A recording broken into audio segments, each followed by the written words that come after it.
My name is Marcus Webb. I'm 38 years old, and I've been unemployed for the better part of a year. Before that, I worked construction, framing, roofing, the kind of labor that breaks your knees by 40 and leaves your hands permanently calloused. When the housing market dried up, so did the work. The severance checks stopped coming in March. By September, I was 3 months behind on rent and running through my unemployment like water through a sieve. That's when I found the listing on Craigslist, buried under 50 job postings from people looking for pyramid scheme recruits and cryptocurrency enthusiasts. Overnight custodial supervisor, $1,200 per week, private estate, minimal experience required, reliable transportation necessary, no names, no company, just a phone number and a description vague enough to set off alarm bells. I called it anyway. The voice on the other end was male, 50-something, efficient. He called himself Mr. Hendricks and asked 3 questions. Did I have a valid driver's license? Could I work nights without complications? Was I willing to sign an NDA? I said yes to all 3. He told me to show up the following Monday at 11 p.m. at the north entrance of Starlight Park, just off Route 23 outside of Fostoria, about 40 minutes from my apartment. He didn't mention what I'd actually be doing. I'd driven past Starlight Park 100 times without ever really seeing it. It was the kind of place that existed in the peripheral vision of Ohio life, a relic from the 1970s when traveling families still thought a 2-hour drive to an amusement park was worth the gas. The place had closed in 2003. For the past 2 decades, it was just a collection of rust and silence visible from the highway, something people pointed at and forgot about in the same breath. Monday came. I arrived early, partly out of desperation to lock down this job, and partly out of genuine curiosity. The October night was cool and heavy, the kind of Midwest evening that carries a damp promise of winter. My truck rattled over the entrance gate, still functional, though the painted lettering had faded to a dull ghost of what it once said. Starlight Park looked exactly like you'd imagine an abandoned amusement park would look. Skeletal rides silhouetted against a sky that was never quite dark enough, the remnants of paint on carousel horses flaking away like diseased skin, ticket booths standing empty. But there was something else there too, something I couldn't quite name. Not threatening, exactly. Just present, like the place was holding its breath. Mr. Hendricks was waiting near the main office, a low brick building adjacent to what had once been the main entrance plaza. He was taller than I expected, with gray hair and the kind of weathered face that comes from decades of night shifts. He wore khakis and a Starlight Parks polo shirt that had to be at least 15 years old. The logo was the wrong shade of gold. "You're punctual," he said. It wasn't quite a compliment. "That's good. I need that in this position." He handed me a lanyard with an ID badge, my name printed clearly, a blank space where a photo should have been, and a laminated sheet. The paper was old, bent at the corners, with notes scrawled in the margins in different inks. Some sections had been crossed out entirely, marked with dates and single initials. "These are the protocols," he said flatly. "The main ones anyway, the ones that matter." I squinted at the sheet under the pale glow of the security lights. There were maybe 15 rules listed, all printed in a small, careful font. Several had been rendered illegible by thick marker strokes, whole passages blacked out as if redacted. What I could read was disquieting in its specificity. "Do not stray from marked paths after sunset. If the carousel music plays without command, do not investigate the source. All maintenance tasks must be logged and verified. The west fence section requires inspection every 7 days without exception. Report all equipment malfunctions immediately. Do not attempt repairs without approval. And then, at the bottom, in handwriting far less formal than the printed text, don't look for reasons. Follow the rules. That's the job. Okay, I said slowly. What exactly am I supervising? The grounds, Hendricks replied. Maintenance. There are 6 acres here, various structures. You'll walk them. You'll check for damage, wildlife intrusion, vandalism. You'll note anything unusual in the maintenance log. There's a tablet in the main office. You work from 11 p.m. to 7 a.m., 5 nights a week, Monday through Friday. You don't deviate from that schedule without authorization. And the park is just closed? No one visits? Closed, he confirmed. Private property now. Has been for years. We maintain the grounds. That's all you need to know. He paused, and something shifted in his expression, a tightening at the corners of his mouth. The marked paths are there for a reason, Marcus. You stay on them. After dark, you do not leave them. There are areas of the park that aren't maintained. It's hazardous. That made sense. Structurally, anyway. An abandoned amusement park would have all manner of decay, weak flooring, rusted metal edges, exposed wiring. Of course, you'd want someone staying on established routes. Yet, something in the way he said it suggested that wasn't quite the whole explanation. Any other staff? I asked. There's Dale Prescott. He works Tuesday through Thursday, usually takes the day shift for equipment checks and supply drops. You'll meet him. He's been here 7 years. Follow his lead if you have questions. Hendricks started walking toward the office. Come on, I'll show you the log system and the supply closet. The tour took 40 minutes. The office was surprisingly clean. A desk, a filing cabinet, the aforementioned tablet mounted on a charging station. The supply closet held industrial flashlights, cleaning, supplies, paint for the marked paths, and a laminated map of the park. The map was useful except for one strange detail. It didn't quite match what I'd seen on the drive-in. A section of the park, near what I assumed was the old carousel zone, had no detail on the map at all. Just a blank space with a small note printed there. Central hub, restricted detail, refer to protocol. You'll figure it out, Hendricks said, noticing my stare. First few nights are just getting your bearings.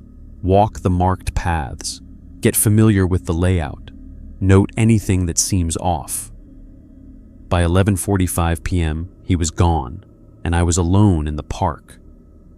I stood in the center of the main plaza, my new industrial flashlight cutting a clean beam through the darkness. The silence was almost suffocating. No traffic sounds from the highway. Apparently, I was far enough back that the trees absorbed it all.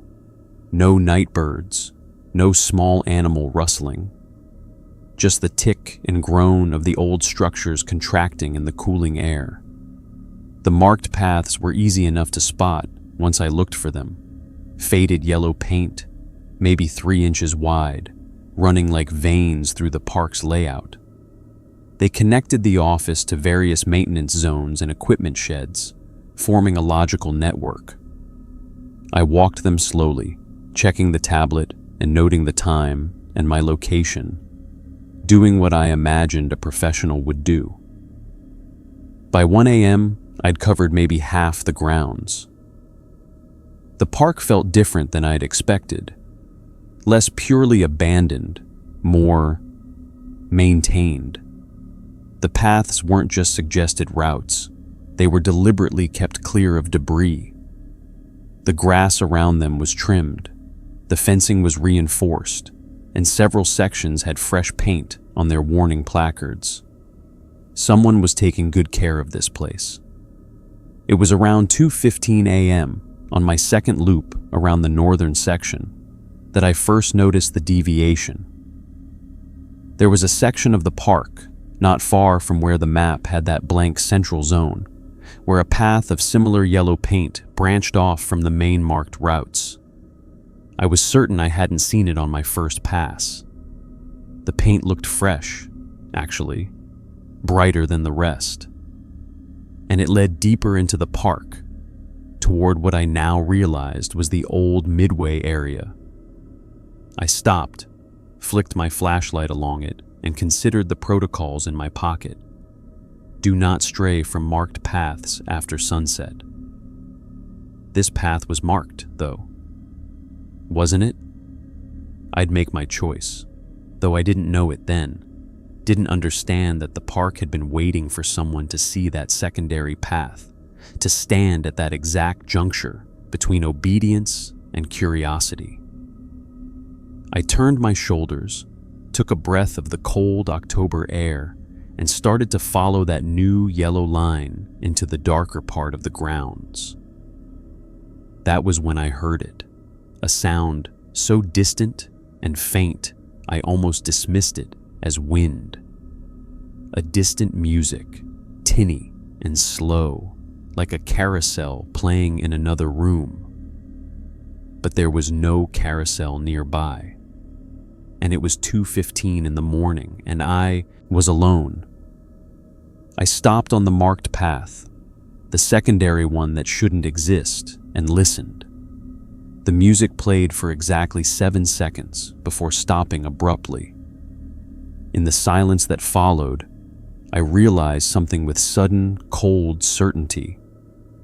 I'd been at Starlight Park for less than 3 hours, and I'd already learned the most important lesson. There were things here that weren't explained in the protocols, things that required learning through experience, and they were waiting. I didn't follow the secondary path that first night. I stood there for maybe 30 seconds, listening for the carousel music to resume, then backed away slowly. My hands were shaking. Not from fear exactly, but from the unsettling recognition that I'd crossed some invisible threshold. I finished my patrol by 6 a.m., logged my observations in the tablet, omitting mention of the secondary path, and drove home in the gray light of dawn with the radio off and my jaw clenched. Tuesday night, I came back.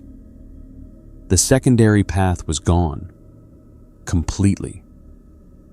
I searched for it with my flashlight for 20 minutes, walking the perimeter of that section 3 times over. The yellow paint had simply ceased to exist.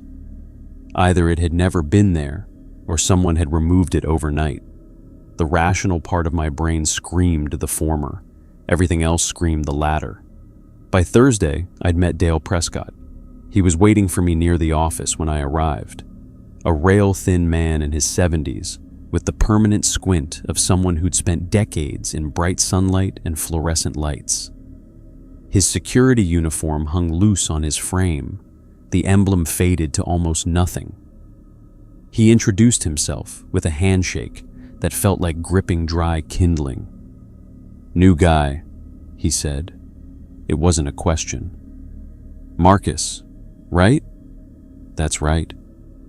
"Hendricks warned you about the marked paths?" He mentioned them. Dale nodded slowly, as if confirming something he'd already suspected. "Good. Then you've got half the battle already won. Most people think they're just suggestions, safety guidelines." He paused. "They're not." We walked the grounds together that night.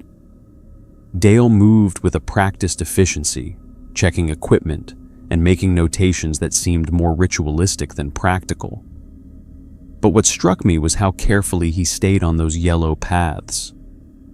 Not once did he step off them, not even to avoid a debris pile or approach something that would have been faster to reach directly. When I casually stepped a few feet off the path to examine a section of fencing, Dale grabbed my arm. "Don't," he said quietly. "It's just over here. I know what's over there. Don't." I stepped back onto the paint. Dale released me. Later, near the end of the shift, I asked him directly, "What happens if you leave the marked paths?" He didn't answer immediately. We were walking the perimeter near the eastern edge of the property, where the trees pressed close and the darkness seemed to thicken. When he finally spoke, his voice was careful. "Nothing happens," he said. "That's the thing, nothing immediate, but you'll notice it the next day." "Notice what?" "The mud on your boots." Friday morning, I examined my work boots more carefully than I ever had before. The left heel had accumulated a substance that didn't match the ordinary Ohio clay and grass I'd walked through. It was darker, almost black, and it had a texture that was wrong, slightly granular, but also faintly oily, like it was resisting the brush I was using to clean it off. My sink water turned a shade of gray I'd never seen before when I tried to rinse them. I left the boots in the garage and wore fresh ones to work that night. But the curious thing was this. I hadn't intentionally strayed from the path on Thursday. Not really. I'd stepped maybe 3 feet off the yellow paint. Yet Dale's warning had materialized exactly as he'd predicted, which meant either A, he'd somehow contaminated my boots as a prank, or B, the warning was based on his own repeated experience of the same impossible phenomenon. I drove to the park Saturday morning, my night off, in daylight, just to look, just to get a sense of what the place felt like when it wasn't cloaked in darkness. It was different. Not better, exactly, but less ominous. The rusted rides caught the sunlight in almost nostalgic ways. The carousel, visible from certain angles, was actually beautiful in a broken kind of manner. Its horses frozen mid-gallop, their paint peeling in patterns that resembled scales. The marked paths were still visible in daylight, the yellow paint clear and distinct. What I also noticed, they made no structural sense. They curved around open fields where a direct path would have been simpler. They doubled back on themselves in ways that wasted time and effort. A path leading to the west fence section made a wide detour around an entirely empty area of the grounds. No obstacles, no hazards, nothing that would justify the unnecessary routing. Unless the routing itself was the point. Unless the paths existed not for efficiency, but for conformity, for following. Sunday night, I deliberately stepped off a marked path. Not far, just 6 feet to the left, in an open area with trimmed grass, approaching a section of fencing that I could have reached via the official route in about 30 seconds more. It was a deliberately small transgression, a test. The ground felt normal. The air felt normal. I spent maybe 2 minutes examining the fence section before returning to the yellow paint. When I got home, I didn't have the mud. I checked obsessively. My boots, the cuffs of my pants, my hands. Nothing. No contamination, no trace. Which should have been reassuring. Instead, it was worse. It meant the mud wasn't random. It meant there was a threshold involved, a calculation. As if the park was keeping track of degrees of violation, assessing them against some internal standard. By the following Thursday, my second week, I'd made a map of my own. Not the official one from the office, but a detailed sketch based on my nightly patrols. I cross-referenced it with the laminated version Hendricks had given me. Discrepancies emerged. The official map showed a maintenance shed in the southeast corner of the grounds. When I walked the marked path that was supposed to lead there, it simply didn't. The path looped away, redirecting me toward the north storage area instead. I asked Dale about it after my shift. We were sitting in the office, the first time he'd actually stayed and talked rather than just doing his quick inspection rounds. He had a cup of instant coffee that smelled like hot water and regret. "There are sections," he said carefully, "that the marked paths don't service. Haven't for a long time." "Why?" "Because they're not supposed to be serviced, not by us." "By who then?" Dale stared into his coffee. "That's the question you don't ask, Marcus. That's where the problem starts." "But you want to keep this job?" His eyes came up to meet mine, and there was something like pity in them. "Then stop trying to reconcile the map with the reality. Stop trying to make sense of the inconsistencies. The park isn't designed to make sense. It's designed to be followed. You follow the marked paths, you do your job, you don't go into the restricted zones, and you last longer than the ones who ask too many questions." "The ones who ask too many questions?" He stood up, the chair scraping against the linoleum. "The ones before you, Marcus. There have been a lot of ones before you, and there will be ones after you too, probably. That's just how it works here." He left me alone in the office with that statement hanging in the fluorescent lit air like smoke. That night on my patrol, I discovered something new. Or rather, it revealed itself to me. A small notebook, weathered and water-stained, tucked behind one of the wooden game booths in the carnival section. Inside were entries, dates, times, observations. Different handwriting on each page, sometimes the same hand across multiple entries. The most recent was dated 3 weeks ago. Day 47, feeling the pull toward the central hub, tried to resist. The paths are tightening. They're hurting us. I know where this ends. I've seen the ledger. I never found out whose handwriting it was. But I knew, standing in that decrepit carnival booth, that someone before me had been trying to solve the same puzzle. And they'd gone deeper than I had. And they'd understood something about the park that had frightened them enough to write it down, even knowing the risk. I still follow the marked paths. Every single night, I stay on them. I do my job. But now I do it knowing that I'm part of a longer chain of people trying to navigate something that isn't quite real and isn't quite explainable. And I haven't stepped off the yellow paint since that test in the open field.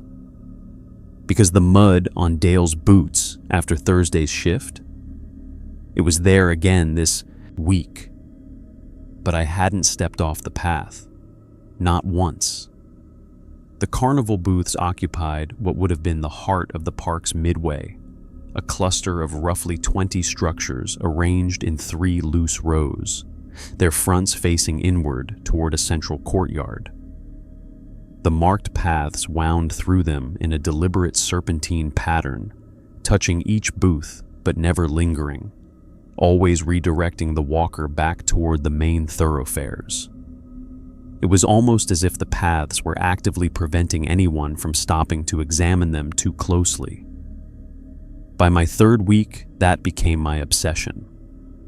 I started taking extra time on my patrols, walking the carnival section last when I had the most hours burned off my shift and the least patience for whatever invisible boundaries governed the park. The booths themselves were remarkably well preserved for abandoned structures. No broken windows, no scattered debris. The wood frames were weathered, but not rotting.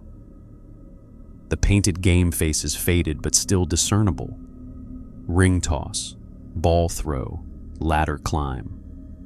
Games that had been extinct for decades, rendered in faded acrylic by artists whose names were long forgotten. It was the prize booth that drew me in. The structure was larger than the others, with shelving that rose 8 feet high along the back wall. And unlike every other element of the park I'd examined, the prizes, stuffed animals, ceramic figurines, plastic toys, were meticulously organized, arranged by size, by color, by type. The work was recent. There was no dust, no discoloration, no sign of years passing.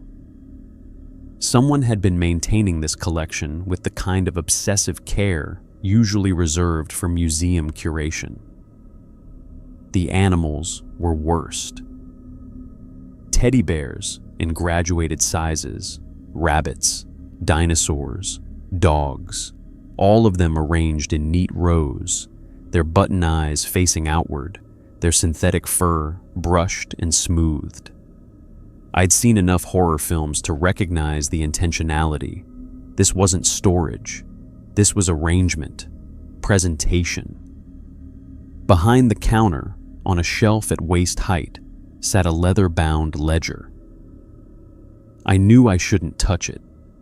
Every instinct that had kept me breathing in this place screamed not to open that book. But I also knew that whatever answers existed at Starlight Park, whatever explained the paths and the mud and Dale's warnings, they were contained in places I wasn't supposed to look.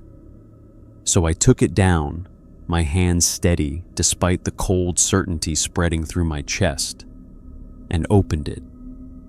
The pages were filled with handwriting, multiple hands, multiple eras. The entries were organized chronologically, dating back to 1997.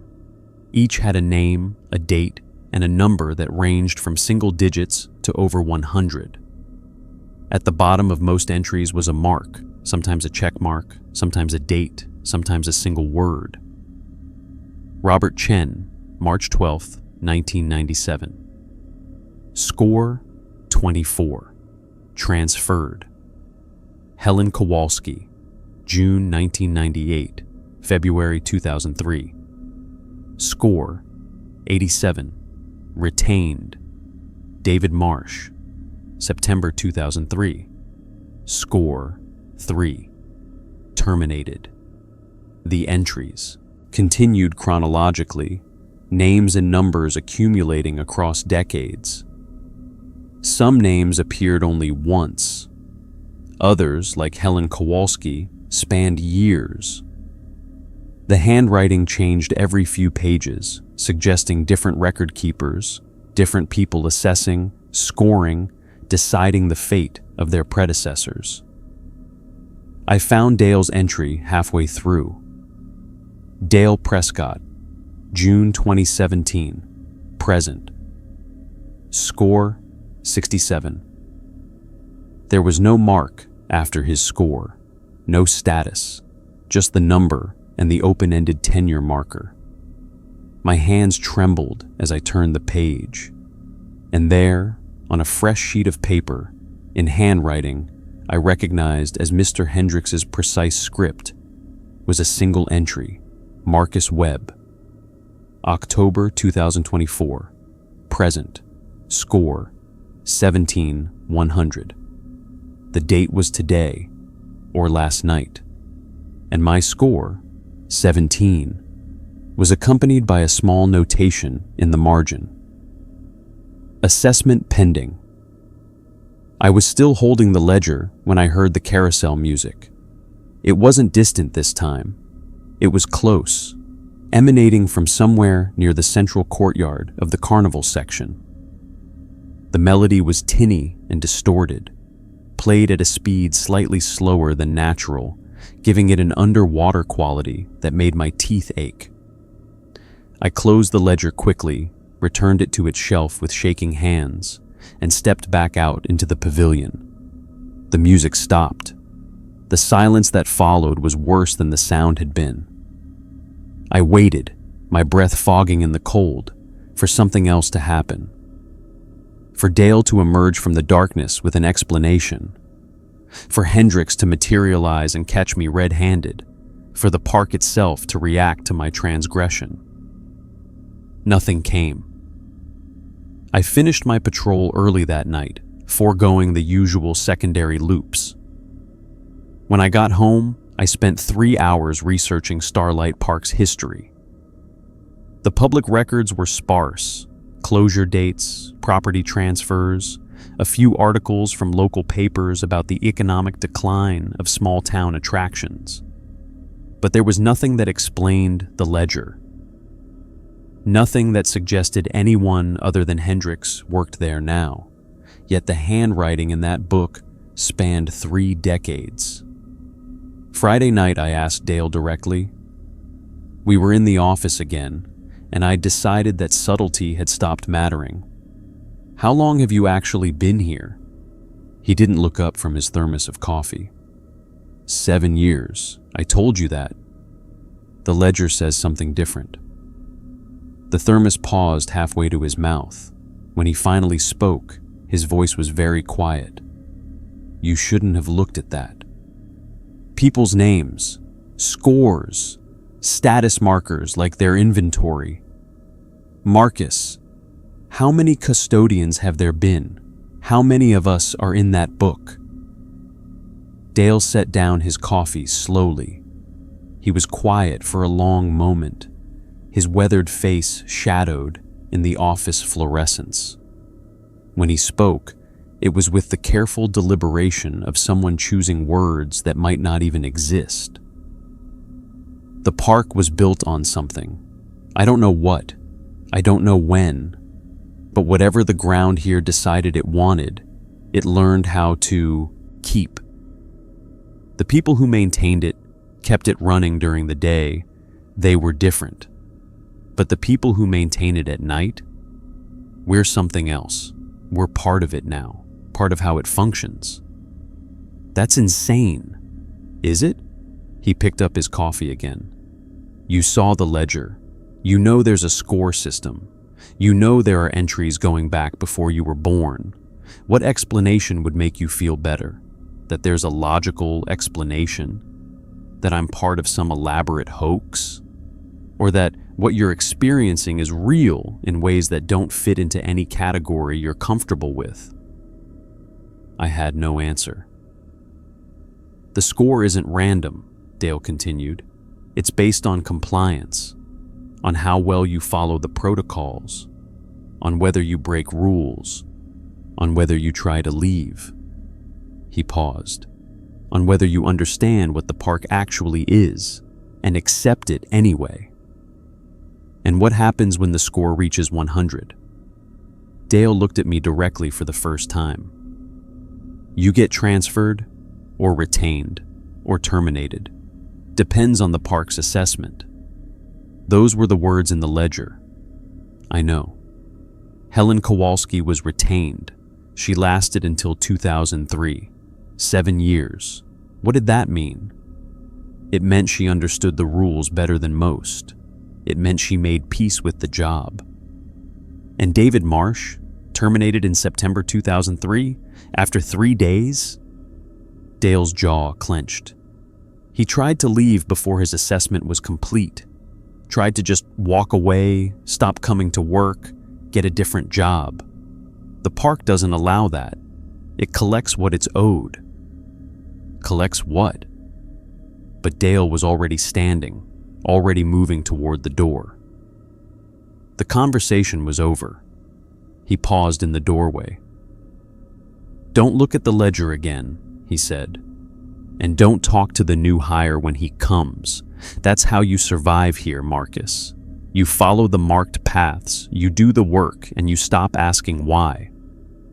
Because eventually, understanding the answers doesn't change anything. You're still here. You're still part of it. He left me alone in the office with my 17-point score and my assessment pending status. I didn't look at the ledger again that week, but I thought about Helen Kowalski every night. It was Dale who broke. I think he'd been carrying the weight of silence for so long that watching me stumble toward understanding, watching me make the same mistakes the others had made, finally cracked whatever seal he'd maintained between himself and the newcomers. 3 weeks into my employment, on a Tuesday morning when I should have been sleeping but couldn't, I found him waiting in the parking lot of a diner halfway between the park and my apartment. He was sitting in a booth, 2 cups of coffee already poured, looking like he hadn't slept in a decade. "We need to talk," he said. "Not at the park, not on the grounds, nowhere near there." I sat down without arguing. "The ledger has rules," he began without preamble. "Not the ones on the laminated sheet, not the ones Hendrix gave you. Those are window dressing, basic safety protocols that would apply to any industrial site. The real rules are older. They're part of how the park maintains itself, how it keeps people compliant, how it feeds."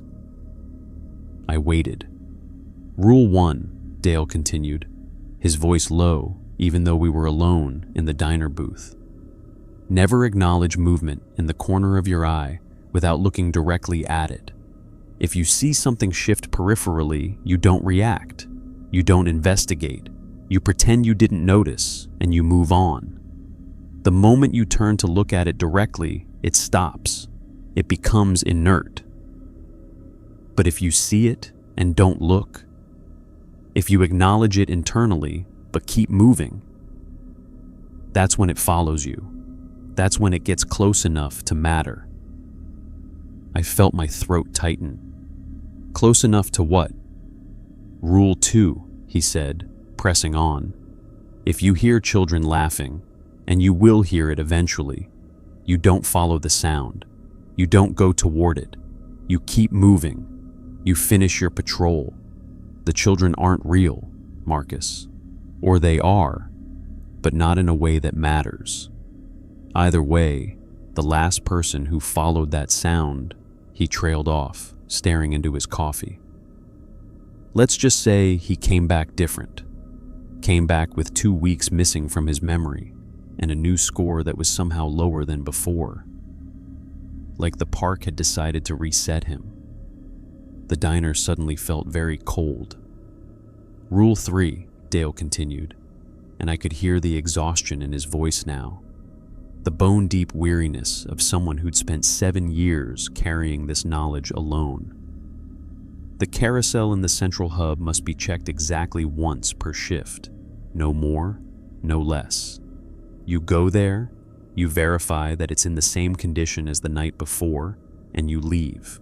If you check it twice in one shift, something is owed. If you skip checking it entirely, something is owed. The balance has to be maintained." "What do you mean, something is owed?" "I mean that breaking the rule doesn't just result in punishment. It results in compensation. The park expects balance. If you violate a protocol, you're assigned a task to balance the scales. Or," he paused, his jaw tightening, "or another worker gets assigned the task instead. Someone else pays the debt you created." That landed differently than anything else he'd said. "You mean..." "I mean that 7 years ago, when I was new like you, I broke Rule 3. I checked the carousel twice because I thought I'd miscounted. The next night, I got a message. Do you know what the message said?" I shook my head. It said, "Compensate carousel, west fence inventory, south platform inspection. 3 tasks. 1 to replace my first mistake, 2 additional ones to establish that the park was serious. And when I hesitated, when I thought about just not showing up the next night, I got another message. It contained the name of another custodian.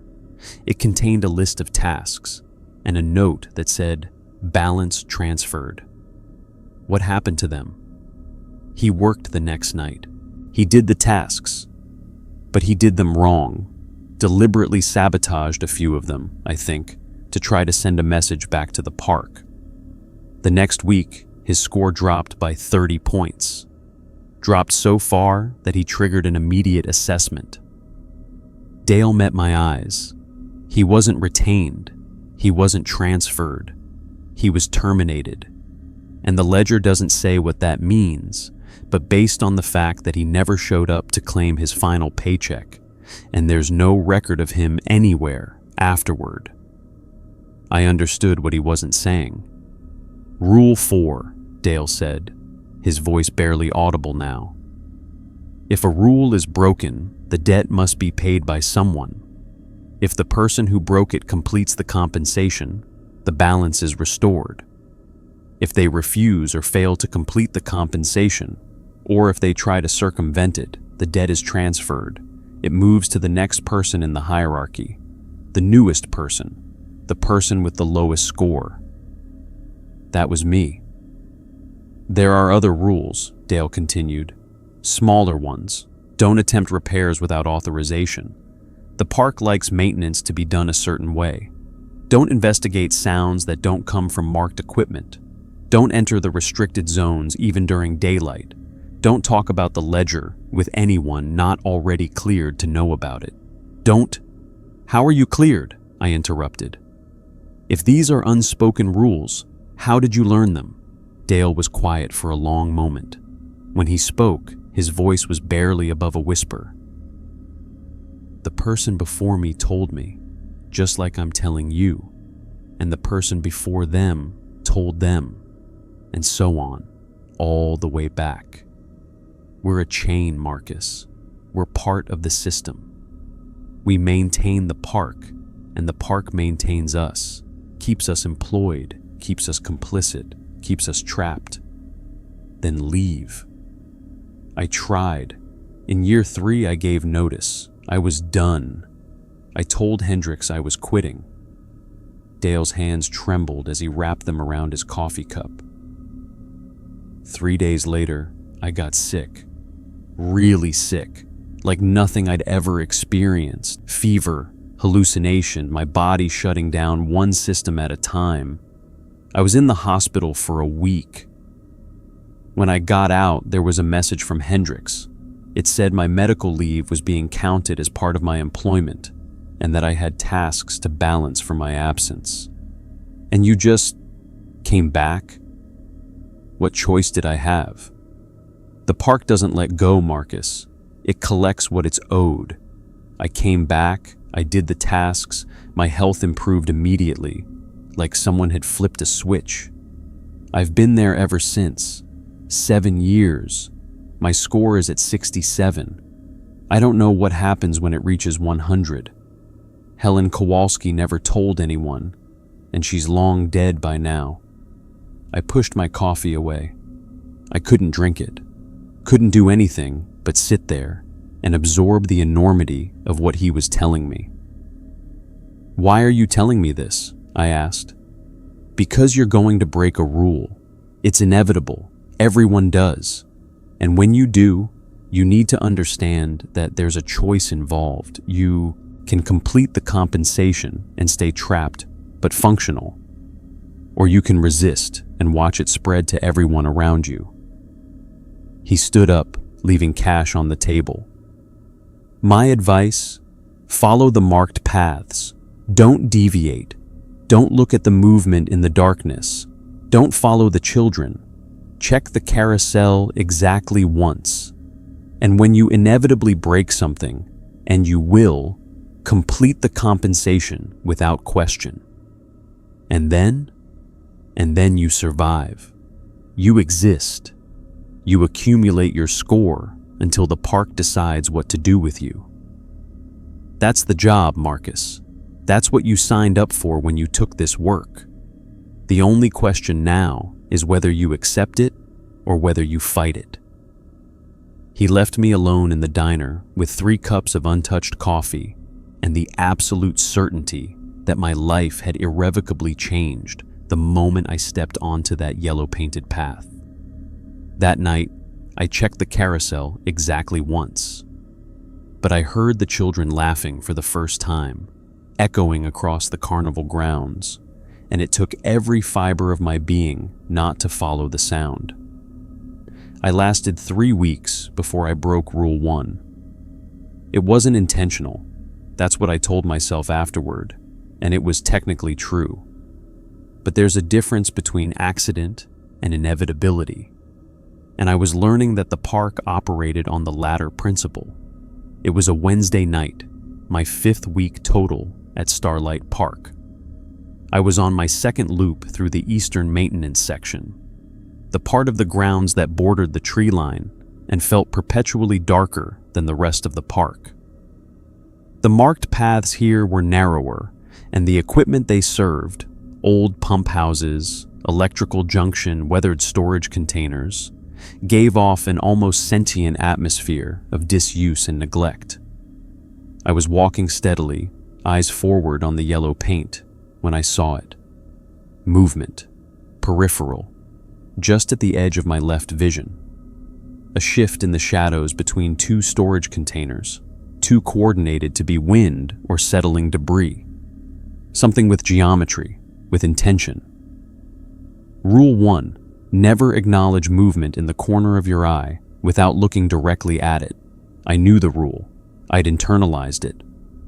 I kept my eyes on the path and took 2 more steps forward.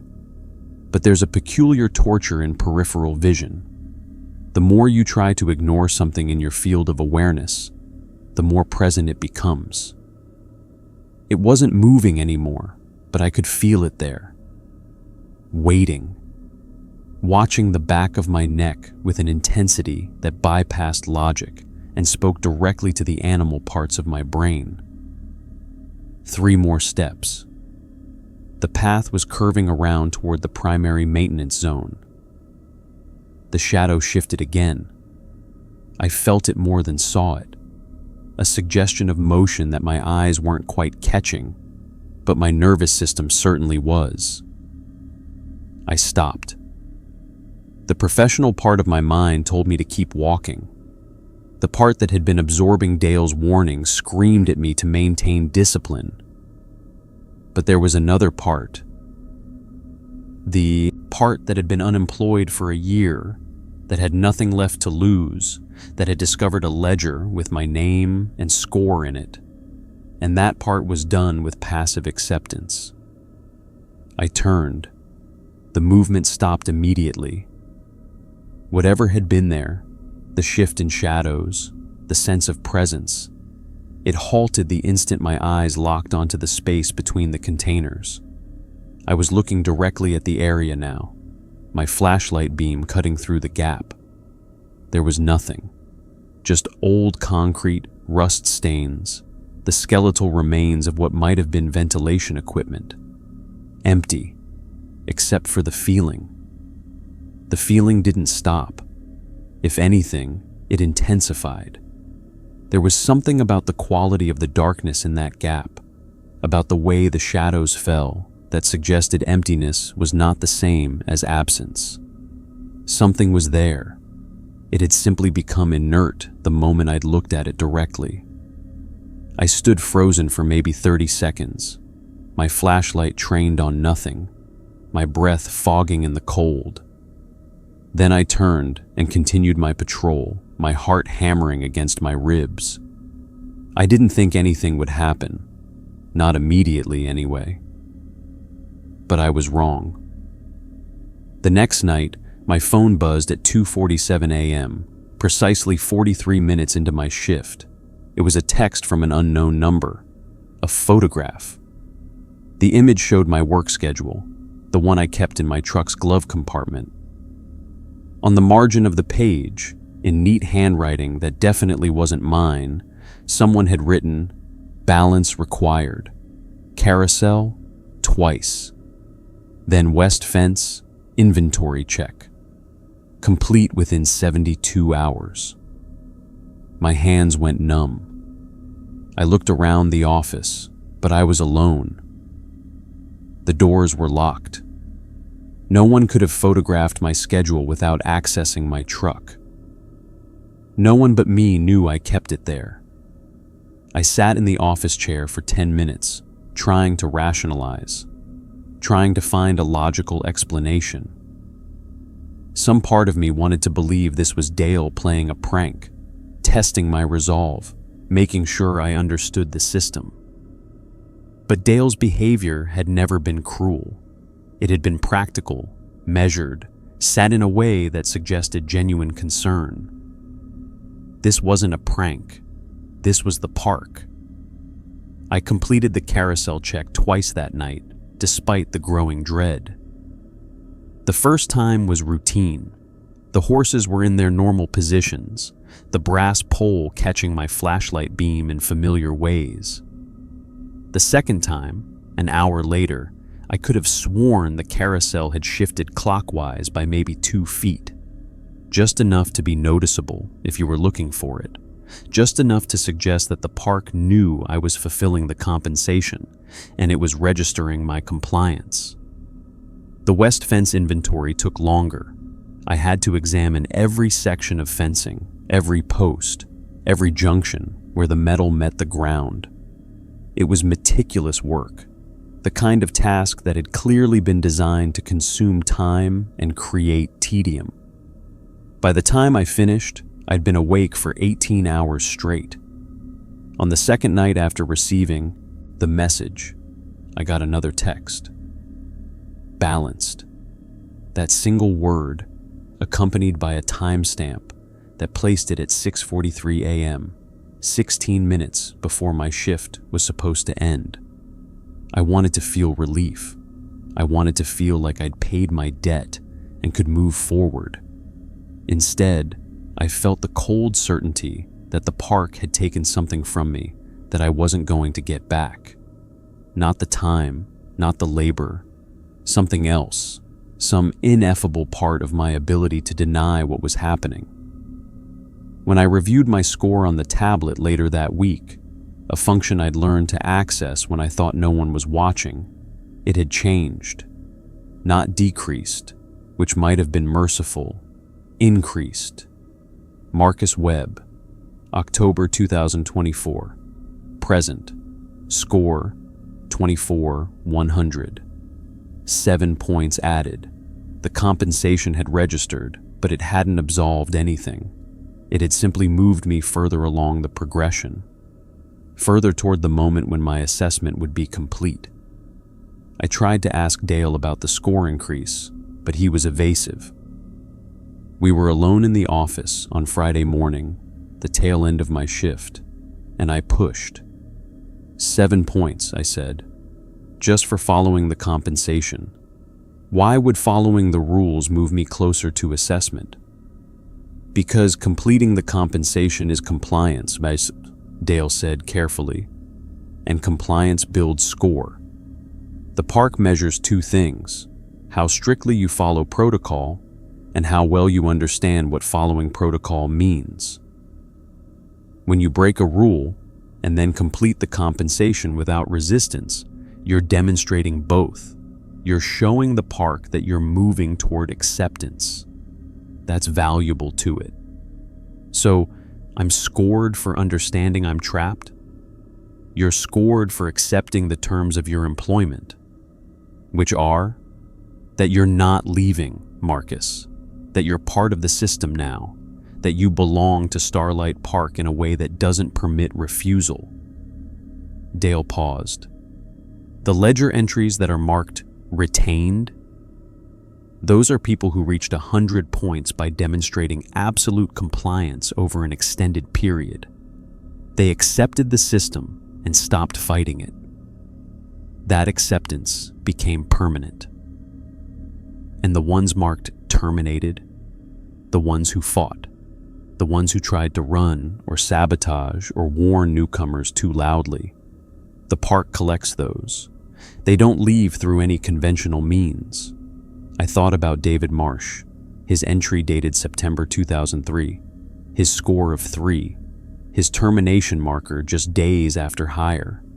I thought about what termination might mean for a place that already seemed outside the rules of conventional reality. That night, on my patrol, I heard the children laughing again.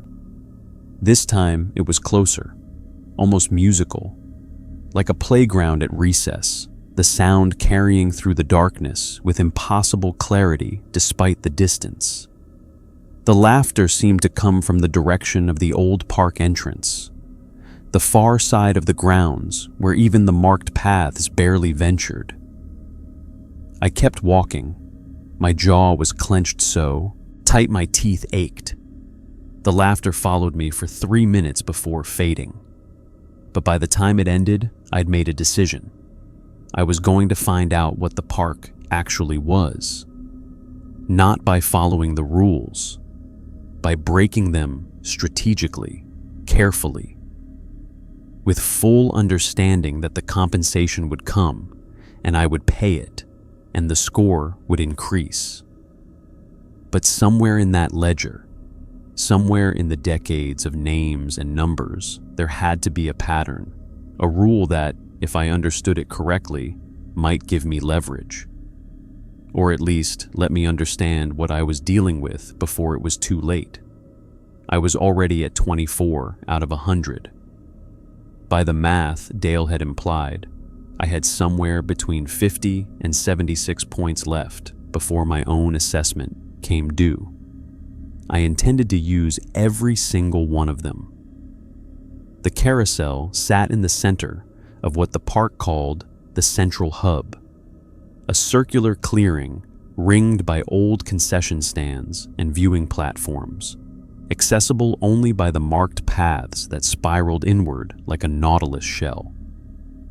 I'd been checking it once per shift as protocol dictated, but I'd never really looked at it, not until I decided to break Rule 3 deliberately. The decision came on a Monday night, my 6th week at Starlight Park. My score had settled at 24, no new violations, but also no dissent. I existed in a kind of stasis, still learning, still testing the boundaries of what compliance actually meant. Dale had warned me repeatedly about the carousel, but his warnings had a particular texture of fear that suggested Rule 3 was more significant than the others. I wanted to know why. The first check of the night was routine. I walked the marked path to the carousel, verified it was in the same condition as the night before. It was, horses facing inward, brass poles gleaming despite years of oxidation, the mechanism beneath the platform undisturbed, and returned to the main patrol route. The check took 6 minutes. I logged it in the tablet, as always. At 4 a.m., with only 3 hours left in my shift, I made my choice. I walked back to the carousel alone. The night was colder than usual, the kind of late November chill that suggested snow was coming. The marked path beneath my feet was unchanged, leading me through the spiraling turns toward the central hub. As I approached, I became aware of a sound, very faint, barely at the threshold of hearing. A grinding noise, almost metallic, like gears moving through thick fluid, the carousel's music box mechanism. But I hadn't activated it. I hadn't touched anything.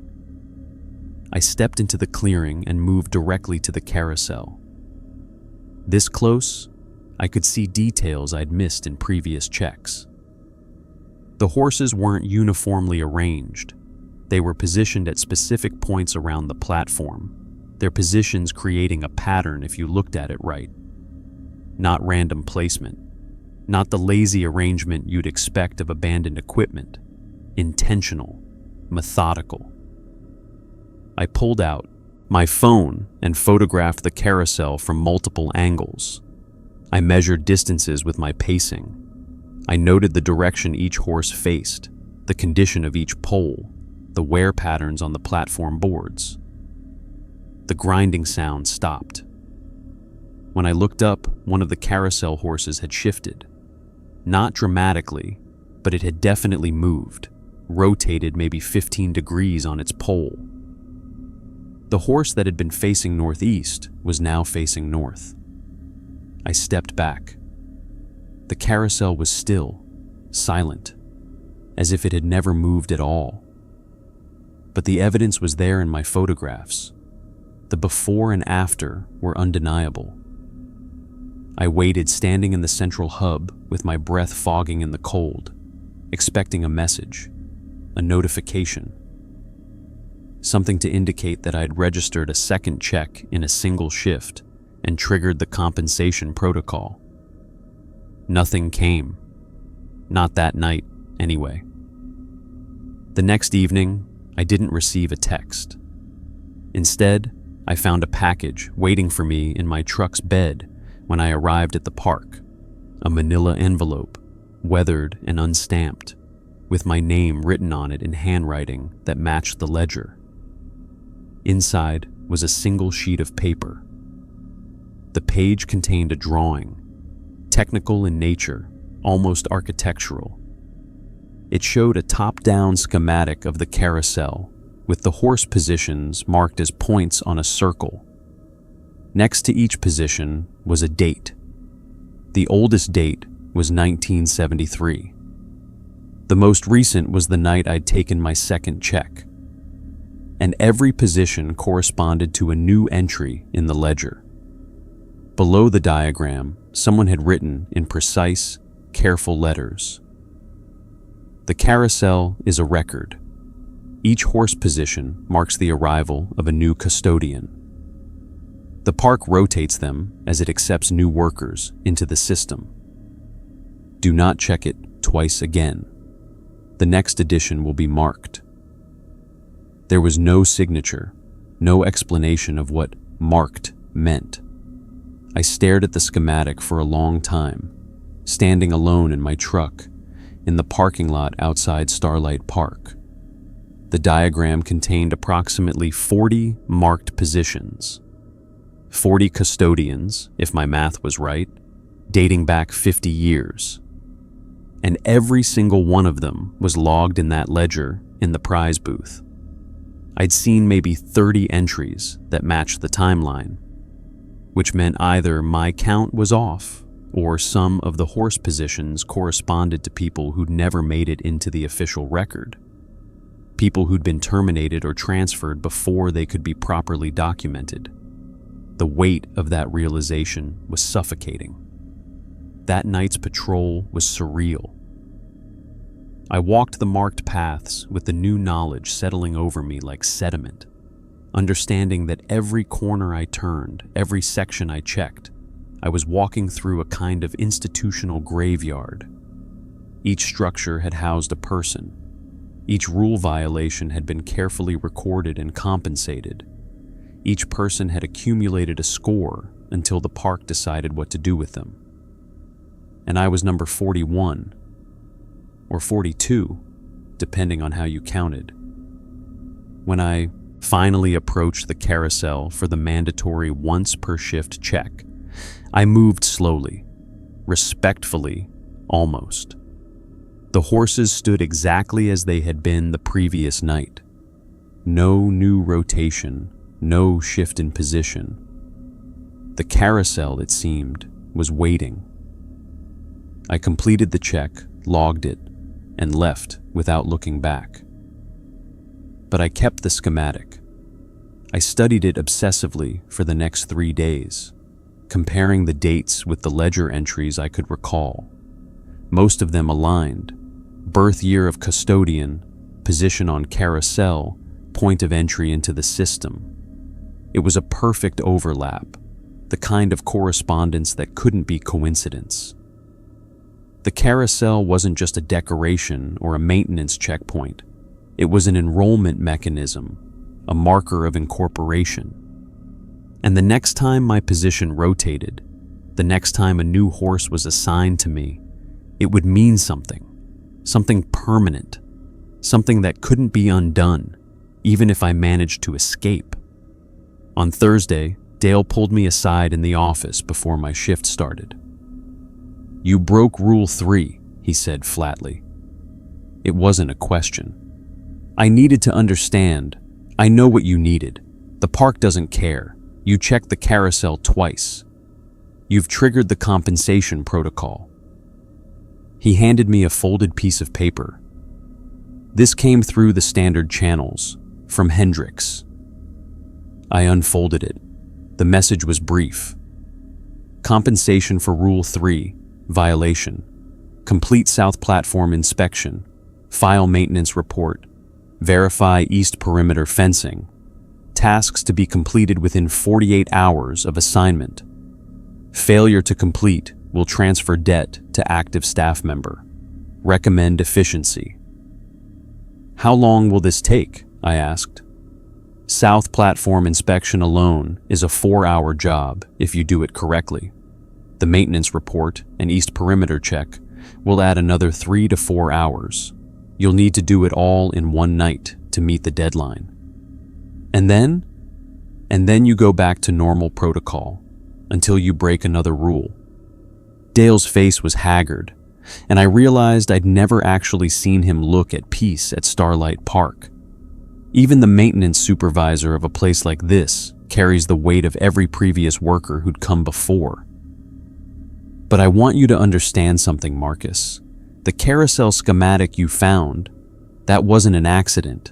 The park wanted you to have it. It's showing you something important. What? That you're being prepared for something. New custodians don't get those kinds of documents.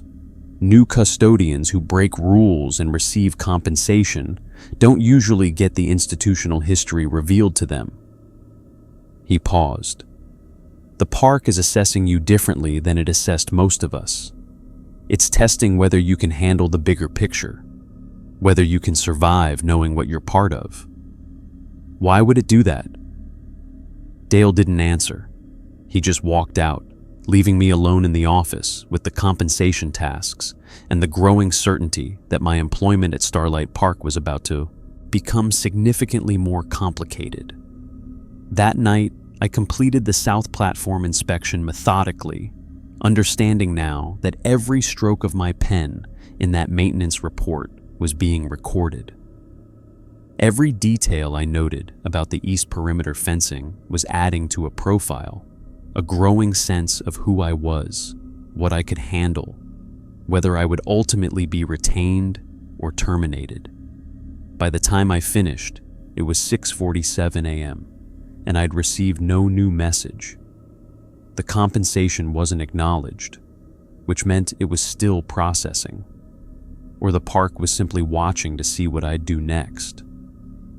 By my 7th week at Starlight Park, I'd convinced myself that stealing the ledger was justified. Not breaking and entering, I already had access to the prize booth as part of my maintenance duties. Not theft in the traditional sense, because I wasn't taking it off the grounds. I was just borrowing it, photographing every page, understanding the data in a way that went deeper than Dale's warnings or the schematic's implications. My score had climbed to 31. The carousel had rotated another position, which meant my horse, if I was correctly reading the system, was now facing due east instead of northeast. Each violation, each compensation, each measure of compliance was moving me through some progression that I still didn't fully understand. But the ledger held the pattern. I took photographs of every page on a Tuesday night, working in the prize booth for 3 hours, while Dale was on his day shift route and Hendrix was nowhere to be found. The work was meticulous. I used my phone's best camera setting, ensured the lighting was consistent, captured every entry across the decades. When I finished, I had over 200 photographs and a growing sense that I was seeing something no previous custodian had been allowed to compile. That night, in my apartment with the door locked and the curtains drawn, I began to organize the data. The ledger spanned from 1973 to present. 42 entries across 51 years. The average tenure was 14 months, but the distribution was wildly uneven. Some custodians lasted weeks. Others, like Helen Kowalski, lasted years. The scores ranged from single digits, David Marsh and his 3 points, to over 100, which seemed impossible except that retained entries sometimes extended beyond 100-point marks, as if the scoring system didn't end but simply transformed into something else. What struck me was the pattern of terminations. David Marsh, terminated, September 2003, score 3. Robert Chen, transferred, 1997, score 24. 2 unnamed entries, ledger pages, water damaged, both marked terminated within 2 weeks of hire. James Whitney, terminated, March 2011, score 19.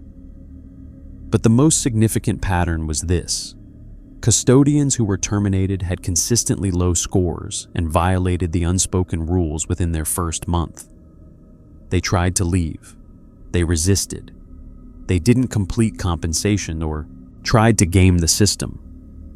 In contrast, retained custodians, those who'd lasted years, showed a different trajectory. Their scores increased steadily but not dramatically. They accepted violation and compensation as a natural cycle. They found equilibrium. Dale was currently at 67 points, which placed him above the median retention score. Helen Kowalski had reached 87 before she disappeared from the records. But neither had ever gone above 100, except for one entry, dated August 1995. A custodian named Michael Rothschild.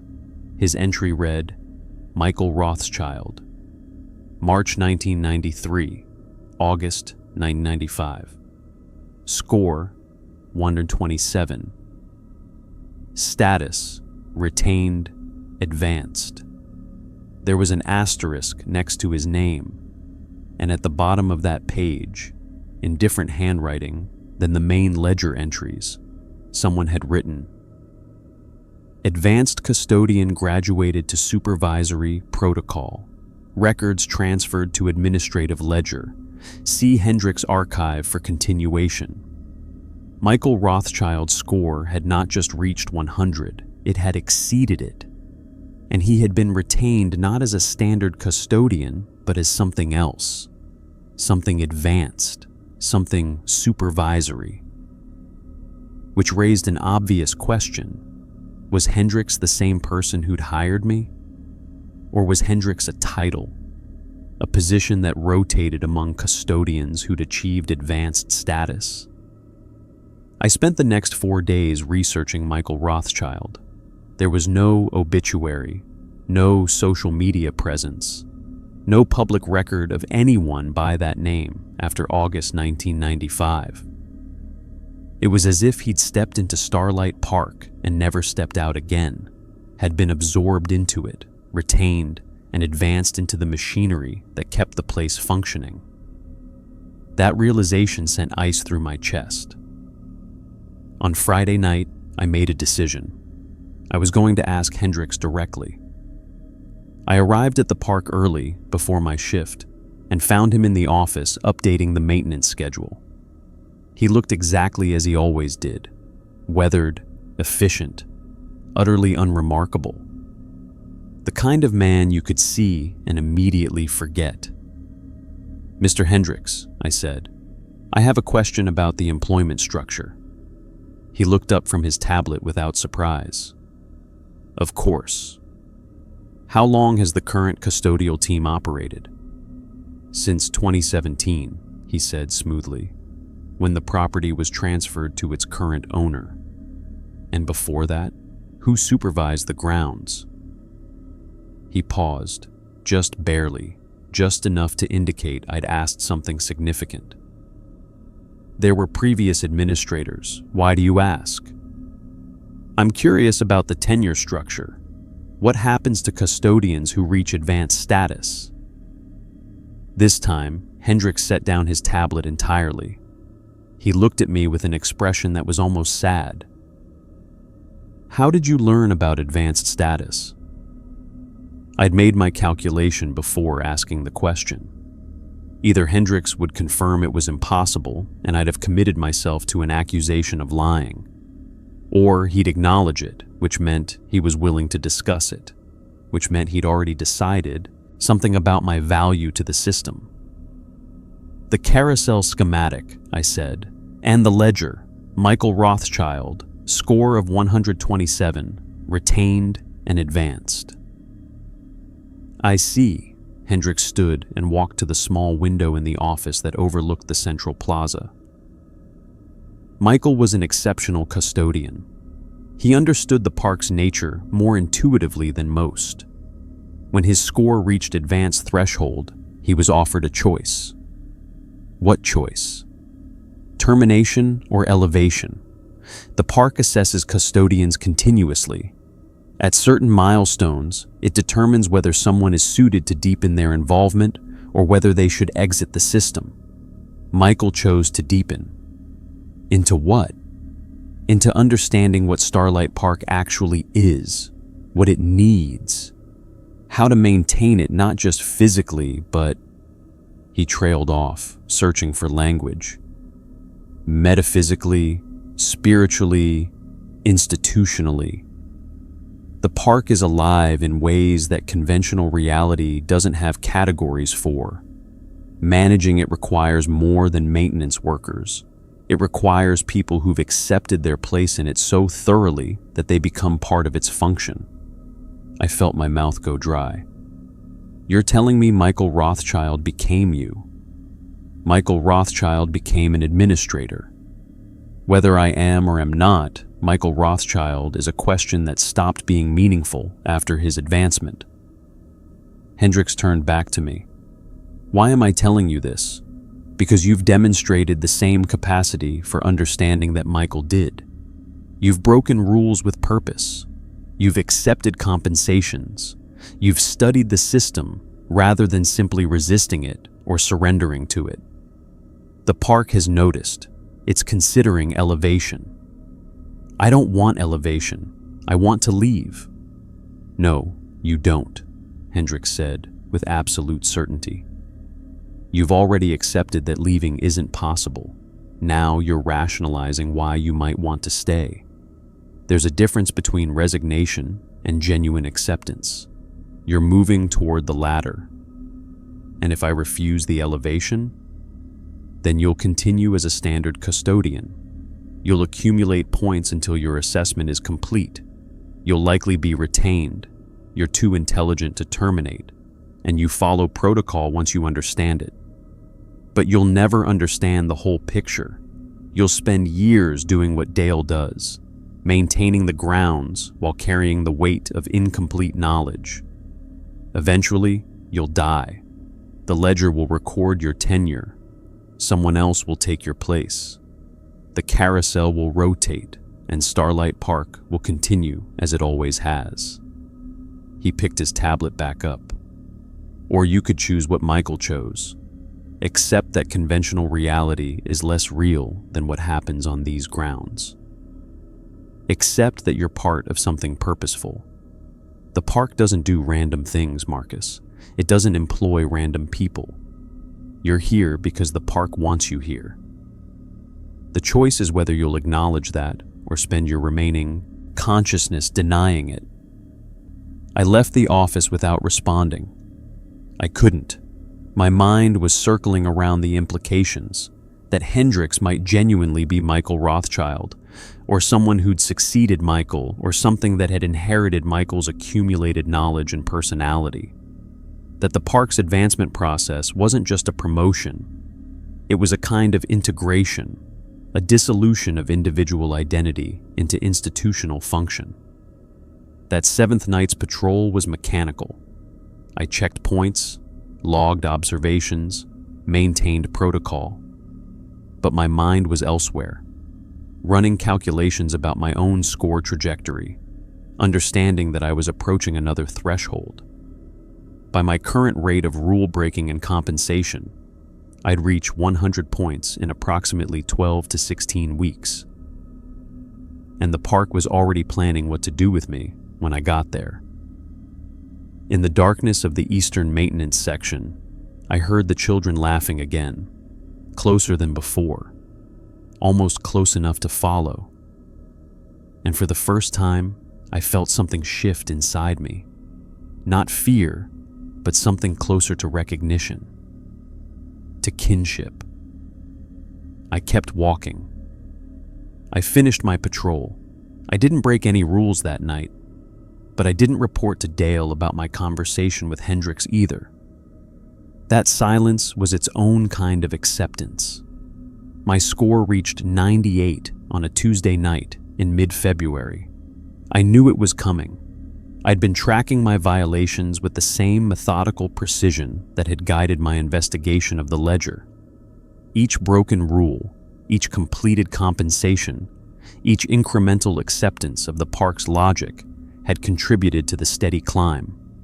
I was 25 points away from Michael Rothschild's threshold, 25 points away from whatever advanced meant. I should have felt fear. I should have felt trapped. Instead, I felt almost calm. The text came at 3:15 a.m., a timestamp that felt ceremonial in its precision. A single message from Hendricks. Assessment scheduled. Final shift. Saturday, February 17th. Orientation of new custodian will occur during your shift. Acknowledge receipt. I acknowledged it. Saturday came with the particular heaviness of winter in Ohio, the kind of gray that seems to press down on everything, making the world feel smaller and more enclosed. I arrived at the park at 10:45 p.m., 15 minutes before my shift began, and found a young man waiting near the office entrance. He was maybe 25, nervous in the way all new hires are nervous, fidgeting with the strap of a backpack, looking at the park's skeletal structures with the mixture of curiosity and dread that came from not yet understanding what he'd agreed to. His name was Tommy Voss. He'd been unemployed for 8 months, he told me. He'd seen the Craigslist posting. He needed the money. I recognized the script because I'd lived it. Hendricks emerged from the office with the laminated protocol sheets, fresher than the one I'd received, but identical in content. He handed them to Tommy with the same efficient disinterest he'd shown me, explained the basics in the same vague terms, and then, with a deliberateness that felt choreographed, he turned to me. "Marcus will complete your orientation," Hendricks said. "He's been here long enough to understand the essential protocols. You'll walk the grounds together. He'll show you the marked paths, answer his questions within reason. Some things must be learned through experience rather than instruction."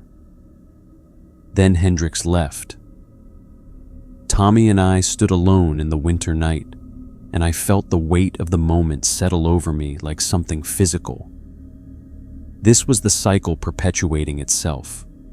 This was me becoming what Dale had been for me, the veteran who knows too much, who carries the burden of incomplete warnings, who must decide how much to reveal before the newcomer finds out on his own.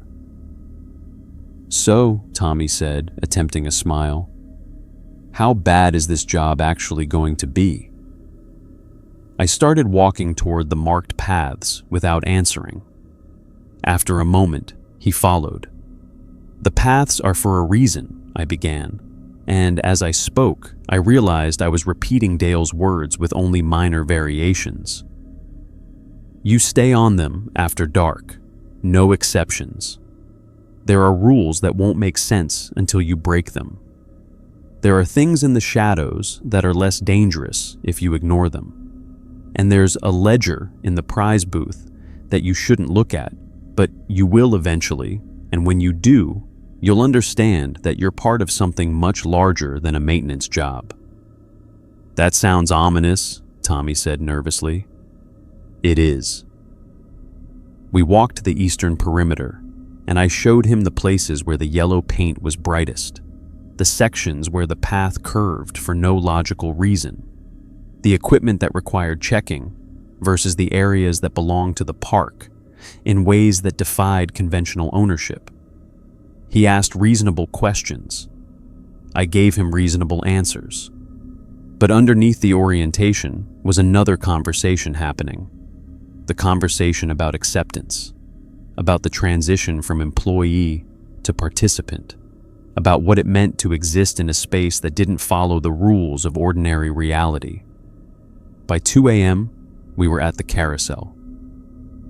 I performed the mandatory check, once per shift, exactly as protocol dictated, and Tommy watched carefully, trying to understand what he was supposed to be verifying. The carousel was unchanged. The horses held their positions. The brass poles caught the light of my flashlight in familiar patterns. "That's it?" Tommy asked. "Just look at it?" "Just look at it," I confirmed. "Verify it's the same as the night before. Then leave." "Why?" "You'll find out." We completed the rest of the perimeter tour, and by the time we returned to the office, it was 6:30 a.m., 30 minutes before shift end.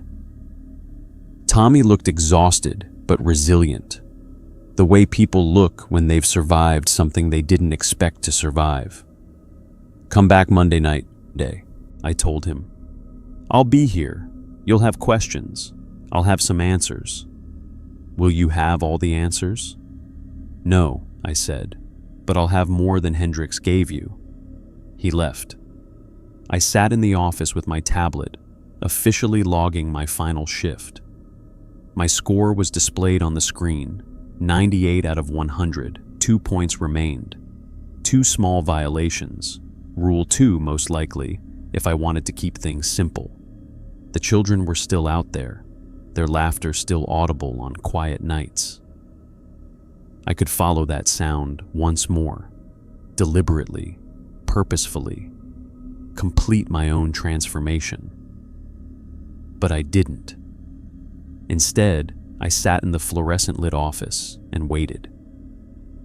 Hendricks arrived at 7:15 a.m., still wearing the same polo shirt, still carrying the same tablet. He looked at my final log entry and nodded. "Your assessment is tomorrow," he said. "Midnight, the carousel courtyard. Come alone." "What happens during an assessment?" "You'll understand when you arrive." He paused. "Michael asked the same question you're implicitly asking. Is there a way to refuse?" "There isn't.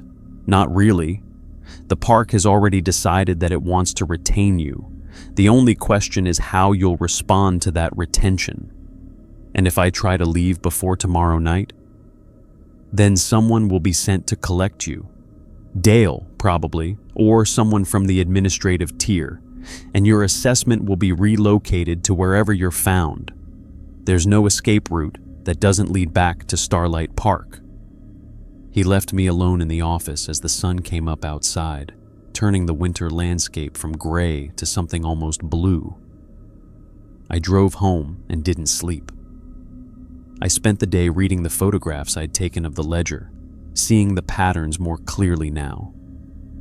The advanced custodians, there were 5 of them across the park's history, each exceeding 100 points, each marked retained, advanced. They weren't spread evenly across the decades. They appeared at intervals. Every 8 to 12 years, the park would identify someone and offer them elevation. That meant the park had a system for administering itself. It needed people. It needed custodians and administrators in ratios that suggested intentional staffing. It was, functionally, an institution, an organism, something that perpetuated itself through cycles of employment and integration. And I was about to be integrated. At 11:55 p.m. the following night, I parked at the north entrance of Starlight Park for what I understood might be the last time I arrived as a custodian rather than something else. The grounds were silent. The marked paths glowed faintly in my flashlight beam, and I followed them toward the central hub without hesitation. The carousel was rotating.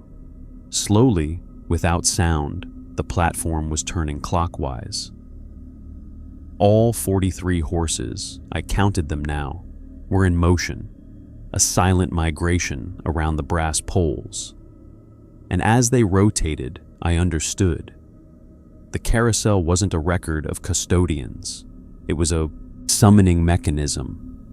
It was calling me, and all the previous custodians it had carried, and all the ones still living in whatever form the park maintained them in. I stepped onto the platform, and the carousel continued its rotation, carrying me with it.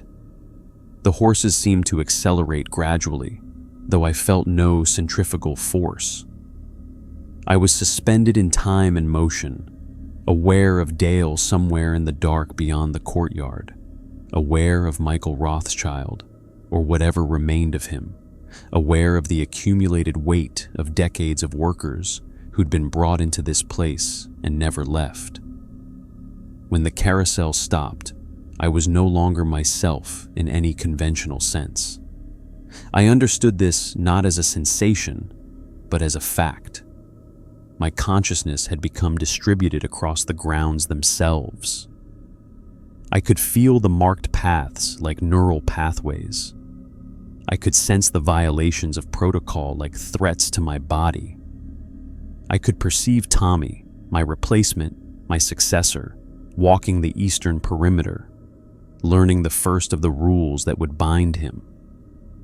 And I understood that I would help him, that I would become what Dale had been for me, carrying incomplete warnings and cryptic truths, assessing whether each new hire had the capacity to accept what Starlight Park demanded. The carousel slowed, the horses stilled, and I stepped down into the winter night as Marcus Webb, still, but no longer only Marcus Webb. There was someone waiting for me at the office entrance. He looked exactly as Hendricks had looked, weathered, efficient, unremarkable. But his eyes held the accumulated awareness of every shift, every violation, every compensation he'd absorbed into himself. "Welcome to administration," he said. "There's a lot to show you." I followed him into the office without hesitation. Behind me, unnoticed and unremarkable, the carousel turned one final time, its brass poles gleaming in the darkness. The horse that had marked my arrival was rotating into a new position, the exact same position where Michael Rothschild's horse had rotated decades before. The cycle continued, and in the eastern maintenance section, Tommy Voss heard children laughing in the darkness and felt the first instinct to follow the sound. He resisted. He kept walking the marked paths. He completed his first shift and drove home with the weight of Starlight Park settling into his mind like sediment, like acceptance, like the beginning of a much longer cycle. The ledger would record his name. His score would accumulate. His assessment would come in the proper season. And someone, perhaps me, perhaps Dale, perhaps a consciousness that had become diffuse and distributed across decades of accumulated custodians, would be waiting to offer him the same choice that had been offered to me. Elevation or termination. Integration or erasure. The park, eternal and patient, would continue as it always had.